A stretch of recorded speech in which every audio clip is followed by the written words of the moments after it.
Now, on News Talk 105.9 WMAL. O'Connor and Company. Well, we are back. I am Andrew Langer in for Larry O'Connor today. I'll be back on Friday for Larry, and then next Monday. Very excited to be in. Joining me, sitting in with me, as she is wont to do, Julie Gunlock. Good morning, Julie. Good morning. So we got lots of serious stuff to talk about today. Obviously, we are monitoring the ongoing situation in Israel right now, and frankly, the spillover effect as the U.S. continues to tear itself apart here at home. I'm going to be joined in a moment by Margaret Olohan from the Daily Signal. Also later on in this hour, Susan Ferrechio from the Washington Times, because as all of this is going on, we've got a speaker fight that's happening. Hopefully, we're going to get some clarity on that today, though I am frankly dubious that we're going to get much more clarity. Anyway, we're going to talk with Susan Ferrechio about that in just a little bit. Right now, as I said, Margaret Olohan, a senior reporter at the Daily Signal, is joining us today. We've been talking about the situations on college campuses, Margaret. What happened at George Washington last night, GW last night? Yes, well, it's great to be here, first of all. Good morning.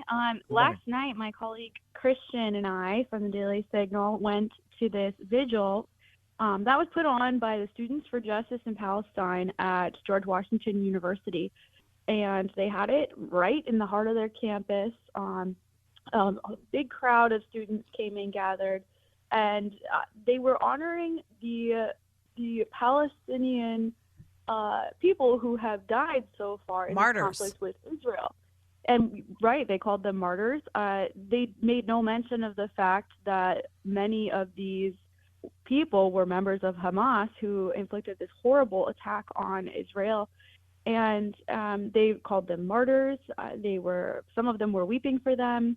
They had candles and flowers and balloons. And at one point, the leader of this group got a megaphone and began chanting different slogans for the rest of the group to chant. And that's when we started to be concerned, because these were really, really radical statements that they were saying.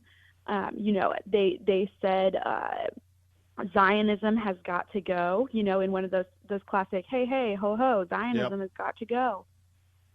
They said they were chanting Intifada, which is, that is, I might butcher this, but that's the phrase referring to how Palestine wants to take back their land, but from a terrorist standpoint, Intifada is a lot more of a strong word than I think a lot of people give it credit for. So these students were out there saying that, they were chanting that, and towards the end, we tried to interview them when the vigil had ended, and they were not fans of that. They told us that we needed to go home, and they got in our faces and held their phones up and were filming us. And, we didn't care if we were filmed. They were the ones that all brought face masks to this event and even gave it to me and said, hey, you should wear this so that and they didn't say who they was, but they can't pinpoint you in videos later. I assume they mean federal authorities who might be keeping an eye on the event. Yeah, this group was really crazy. And, I also recognize the sort of Arafat PLO scarf that many of them were wearing in solidarity, obviously, with the terrorists. Has GW faculty or administration responded to this? Now, I know many universities have put out some sort of milquetoast statement of support for Israel, but and I actually don't know if GW did, but have they responded specifically to this gathering last night? I know it's only 8:10 in the morning, but I was still awake last night when I saw the coverage of this. So has there been any comment or movement on this? Well, I reached out to GW yesterday because Students for Justice in Palestine had put out a pretty radical statement. Yeah. I wrote about that for a story in the Daily Signal yesterday, which if you're listening, you can check out at dailysignal.com. There's so many different student organizations across the country that are affiliated with pro-Palestine groups, and they're organizing a day of resistance tomorrow on Thursday when this national pro-Palestine student group has asked that everybody demonstrate. Now, we don't really know what that means. They talked about sit-ins if you can't do a protest or demonstrations. There was no language suggesting that they're promoting violence, but there was also no language calling for a peaceful protest. So that's something that I've got my eye on. And I reached out to George Washington University and said, look, your student group put out this statement aligning with Palestine and basically aligning with Hamas, not condemning any of these atrocities against Israel. I said, what are you doing to make sure that your Jewish students feel safe and are actually safe? Right. No response from them. And I followed up a couple times too. No response. Let's not forget, as I mentioned earlier, the fact that GW, American, frankly Georgetown as well, high percentage of Jewish students there. Mary Margaret, you put out this, you tweeted out this statement from the GW Students for Justice in Palestine, and I mean it's just a horrific statement. This sentence alone. We reject the distinction between civilian and militant. We reject the distinction between settler and soldier. I guess that only goes one way as they are sitting there decrying the martyrs in Palestine. I guess it's okay for the GW Students for Justice in Palestine for them to no longer make a distinction. But if the Israelis turn around and they do what they need to do to defend their nation by bombing Gaza, that's a war crime, right? I mean, talk a little bit about this. Yes, there's very weird distinctions being made here. Yeah. And first of all, I think we should establish it. Let's not forget, these are college students, and they are, 18, 19, 20, 21 years old.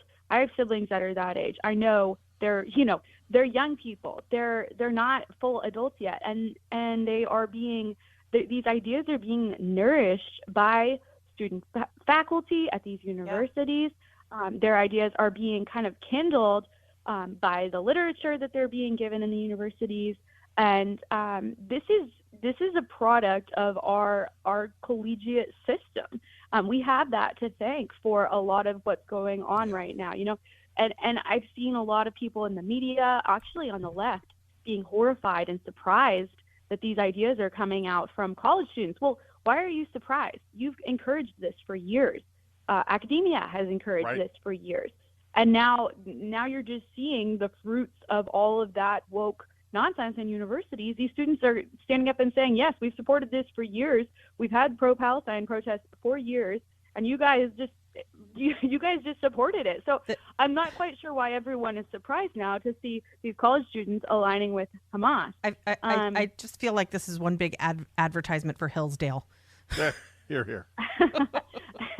Or these small Catholic colleges. Yeah, Christendom. Yeah. Yes. Well, listen, Mary Margaret, let's leave it there. Thank you so very much for your solid reporting on this. We appreciate it greatly. Thank you. That's Mary Margaret Olohan from the Daily Signal. We will continue in just a moment. Before WMAL. Making sense of the news. Live from the Home Paramount Pest Control Studios. Home Paramount, the leader in pest control since 1939. Traffic and weather brought to you by Hadid Carpet Cleaning. On the next Vince Colonnese show, Republicans choose a new speaker. Join us for the latest details, 3 o'clock here on WMAL. Julie, I drive on 95 fairly regularly. I got a child who's in college down south on 95. I drive north to New York quite a bit on 95. And I think with the exception of the Cross Bronx Expressway in New York City, nowhere does 95 get more backed up than here in the D.C. area. It's a plaguing problem. And it's not just 95. Your commute's getting worse, isn't it? Yeah, Andrew, I come into the studio, I drive into the studio from, and I'm in Alexandria by the way the crow flies. It's like 4 miles from the Capitol. Yep. But, of course, I'm not a crow and I'm not flying. And so I have to use roads. Now, when I come to the studio super early in the morning, of course, it's fast. But getting home, it is now taking me 45 minutes, sometimes a little longer to get home because, I leave the studio after the show and it is exhausting to get home. So that's a problem. And look, when I started at WMAL, It was sort of the end of COVID. It was, a little more Right. than 2 years ago, and it was sort of, but still COVID-y. A lot of people were still at home. Right. And so obviously that's over. People are heading back into the offices, but it's just astonishing. I also have kids in 3 different schools right now, so I'm doing some morning commuting as well, Sure. getting kids to and from school. It's even bad there. So yeah, and it makes sense. I mean, look at what, the DC area is rated very high in worst commuting. So It's really, really crazy. I'm not surprised. I will say this one. So we've been dealing with it. Jamie Whitten's been talking about it. Major crash on 95 northbound. Thankfully, the roads have been reopened somewhat, but it's going to take a while for that to get cleared up. I'm someone who is a big fan of the HOV Easy Pass lanes sure. on 95. And thank goodness, finally, listen, all commending to Glenn Youngkin for getting that 95 extension opened up ahead of schedule between Stafford and Fredericksburg, because that's also well. But it used to take me, Julie, 45 minutes to get the 15 miles between Stafford and Fredericksburg on 95 South. If I did not time it right, and even when I did try to time it right, 45 minutes to go that 15 miles. So Now, it's so ridiculous. and it's one of those things where, listen, we get it. We talk about urban sprawl. We talk about people moving ever westward and ever south, frankly, ever northward. One of the problems, I'll tell you this much, and I'm going to say this too because I know the governor's team is listening, and our good friends down in Prince William County are listening. We got to get something done about exit 126. Those of you who are in the know, if you drive southbound, you know that exit 126 is still a problem. For whatever reason, it's the lights at the end of the ramp. Yeah. Whatever. Sorry, go ahead, Julie. Yeah, I think, but look, I agree, and we're talking right now about Virginia because both you and I live in Virginia, but we can't forget Maryland. Also, listeners in Maryland, and in the D.C. area, it's just as bad. Baltimore, Maryland, and Washington D.C. have been rated among the worst places to drive, and according to this new study by Wallet Hub, they said the data ranges from the average gas prices to the annual hours and traffic congestion per auto commuter, Right. to auto repair shops per capita. And again, we are one of the worst cities. The only other ones are Oakland, California, San Francisco, California, Detroit, Michigan, Washington, D.C., Los Angeles, California. Tell me, Andrew, what do those cities have in common? Oh, I wonder who runs it. But let me tell you a true story here, Julie. So, for 10 years, much in the same way Larry now lives out in Maryland, I lived on the eastern shore of Maryland for 10 years and was commuting into D.C. just about every day, not for all of it, but for quite a bit of it. And, every once in a while I would do an overnight thing. I would stay downtown, and I had family who lived in Reston. And they were like, well, why don't you just stay in Reston with your in-laws? I'm like, well, because it would take me longer to drive in from Reston to the district, whatever that is, 15 miles in, than it did for me to drive the 60 miles from my home on the eastern shore of Maryland into the. Now you had to time it right? The Route 50 traffic is terrible. Yeah. But I mean, this is just it. I mean, it is a situation in which, some of the when you have market-based solutions. Now, I don't do 66 all that often. And I know there are folks who complain about the congestion pricing on 66 inside the Beltway. But, I know that having the Easy Pass lanes on 95 has worked well. Frankly, the HOV lanes on Route 50, getting rid of the toll plaza at the Bay Bridge has helped out there.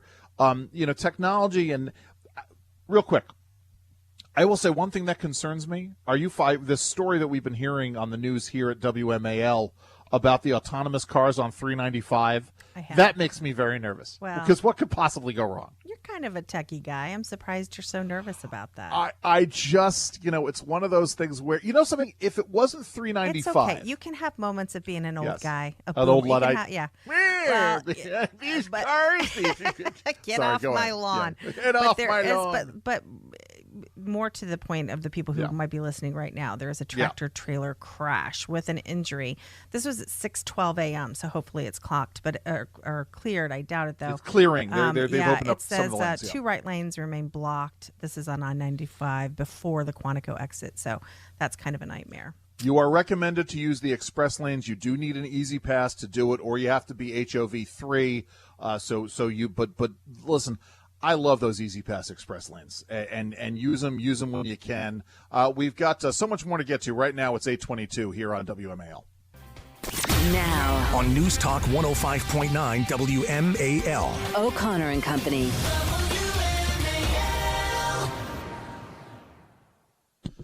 Well, it is 8:37 a.m. on News Talk 105.9 WMAL. We are making sense of the news. A good Wednesday to all of you. You are listening to O'Connor and Company. I am Andrew Langer, and she is Julie Gunlock. Hello, Julie. Morning. So listen, as we've been talking about the turmoil in Israel, we tend to forget, we shouldn't forget that there's chaos here at home. Joining us right now is Susan Ferrechio. She is the national politics correspondent for the Washington Times. And we've got this speaker fight going on. Susan, are we going to get any clarity this morning? What do you think? Well, we could. They're going to meet this morning, the House Republicans, and hold a vote, supposedly, on who they want to be their next speaker. As many of us know, last week they removed Speaker Kevin McCarthy after a vote of all Democrats and 8 Republicans. So it really threw the conference into chaos because most people didn't want McCarthy to be ejected. And now they've got to pick a replacement who can get the majority of votes on the House floor. There are 2 candidates, Jim Jordan of Ohio and Steve Scalise of Louisiana. They both have, support and lawmakers who want to vote for them.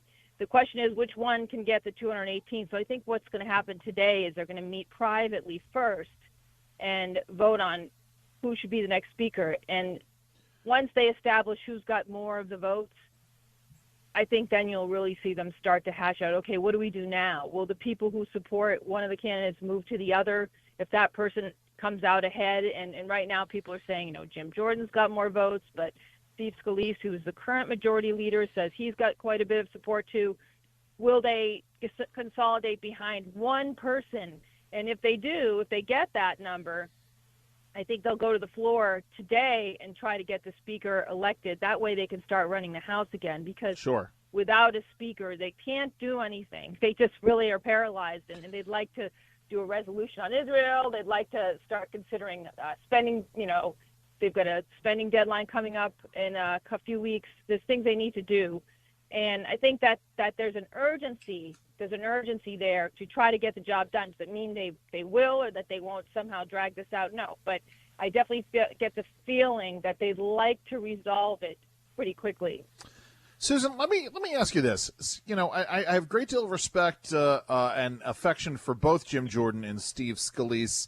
What are you hearing from each of their camps as to why they're supporting Scalise over Jordan or Jordan over Scalise? What are the differences between the two? How is each candidate differentiating himself from the other in terms of the speaker's race? Well, they're very much aligned, politically. They're both conservatives. They're both, supporters of President Trump. Scalise has been in the leadership a lot longer than Jim Jordan. Jim Jordan is really beloved by the hardline conservatives in the House because when he came into Congress, he bucked the leadership and was willing to stand up for these really tough spending cuts, and he pushed for elimination of Obamacare. He was he really took a stand on conservative issues. People see him as a hero in the movement on Capitol Hill. So he's got a lot of followers, and he has the endorsement, by the way, of President Trump, which is important here. So he's got that. But Scalise has been a real steady hand in the House. He was the whip, which is the arm twister. He's got a lot of experience, which is really important. He's raised more money than Jim Jordan. Money is a really important thing because that's how you get people elected these days. So, they both have their real advantages. Right now they're debating, what to do when the government funding bill comes up on November 17th. What's the approach going to be? And believe it or not, that's kind of at the heart of the difference between the two of them. I think Steve Scalise is really pushing to try to force the Senate to take up these House spending bills that it hasn't touched yet. And there are a lot of Republicans who favor that approach too. So it's going to be about policy, and small differences there, and it's going to be about kind of history. What's the history of Jim Jordan? He's the guy you see railing against the Biden administration. He's the chair of the Judiciary Committee. So he's done. He was also on oversight. He's done a lot of oversight there. And then you have Steve Scalise, who everybody remembers, of course, was nearly fatally shot. And then recovered from that phenomenally, really. And of course, now he's battling blood cancer, but he says his treatment is going well, and he's able to become speaker. He's a clearance of his doctors to move ahead. Susan, really quickly, we don't have long, but really quickly, if you could kind of give us your sense on the Hill, how Democrats are reacting to some of the really insane comments or lack of comments from Rashida Tlaib. Cori Bush and AOC put out insane comments about the situation in Israel. Sort of the slightly more mainstream Democrats, are they worried about this? Is there any sense of we need to rein the squad in? If you could give us your sort of, if you've heard anything on that. Yes, I think that Democrats have long worried about the squad for a variety of reasons. Remember the defund the police movement, which I think really hurt them in one of the midterms. This also hurts the image for Democrats if members of their party are not condoning the atrocities in Israel and that the terrorist organization Hamas is committing. This is a real problem for them, and they do what they always do, which is just try to say, well, they're let them say what they want. That's not the party condemns this. Right. The problem is that there's now 4 or 5 of them who are official members of the squad, and it's hard to ignore that. It's hard to ignore when there's a big crisis like this. So Democrats definitely worry about that, and they talk about it internally, and they worry about what voters think of them. It is an international issue at this point, so it's a little different than defund the police, where people were really worried about their own personal safety in American cities. So, but it's still a thorn in the side of Democrats, and they've long tried to grapple with how to deal with this small group of their caucus who come across as pretty radical on this issue. Yeah. Right. Well, listen, we have to leave it there. Susan, thank you so very much for joining us today. Thank you, Susan. Thanks very much. Susan Ferrechio, she is the national politics correspondent for the Washington Times. We got so much more coming up.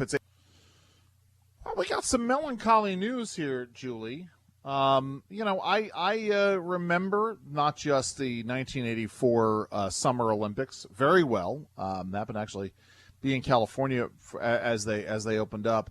But also, afterwards, Mary Lou Retton had her turn in the movie Scrooged, playing Tiny Tim. That's actually how I will always remember her. Mary Lou Retton in the hospital with pneumonia. I mean, this is terrible, terrible news. Her daughter puts it out there. Unable to breathe on own in ICU. She's only 55. Oh. She's been hospitalized, according to a statement from her daughter, fighting for her life as she battles pneumonia in an ICU. McKenna Lane Kelly said this week.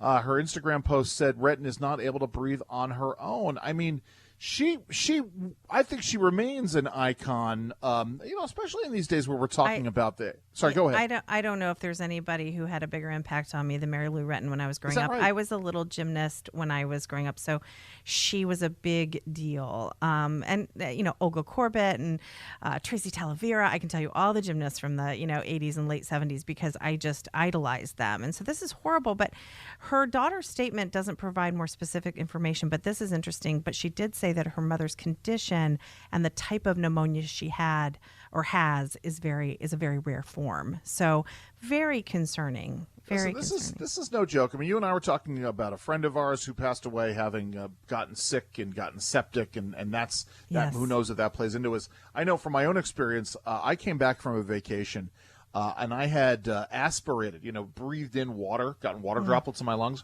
and it turned into pneumonia, and I was refusing to believe. Now, my wife's a physician, so it's like I should know better than to not listen to my wife. But I was refusing to go and checked out. I had work to do and all of these things. I go in, sure enough, it was pneumonia, and the doctor actually was threatening to hospitalize me. Yeah. I had to beg and plead. I think I had some kind of a TV hit that I was doing because That was at a time when those things were important to me. But yeah, it's no joke. This can lay you out. You got to take it seriously. Go ahead. You do. And this is the time, this is the season where it happens, where you have a change of temperature like this and you tend to be more sick. And so be very careful and go to the doctor, and don't wait. If you start feeling sick, go to the doctor and get checked out. And otherwise, it can really lead to hospitalization and a really tough fight for your health. Right. So when you're talking about the lungs, it's bad. And again, it's this issue of turning, the idea that it can turn septic, that you can literally your body can start shutting down as it gets more infected. This is so. Listen, sending our hopes, our prayers, our thoughts out to the Mary Lou Retton family. All of you, we're keeping you in our thoughts. Yes, she was certainly an icon, not just for little young gymnast Julie Gunlock, but me as well. Who I was I ran track. I didn't do gym. What an all-American moment. I mean, she just it was a very pride-filled moment for all of us. Listen, I mean, she held the distinction of being the only American woman to win the all-around title. Carly Patterson finally, 20 years later, beat that. So, yeah. But again, in an era in which women's gymnastics have been dominated by the Soviet states, the Soviet puppet states. Yeah, and now it's soon to be dominated by men. Yes. Right. Thank you for that. Listen, it's 8:52 here on O'Connor and Company, WMAL. Well, thank you very much, Julie Gunlock, for sitting in with me today. Larry is back tomorrow. Bob Good's going to join them. Congressman from Virginia, Chris Plant.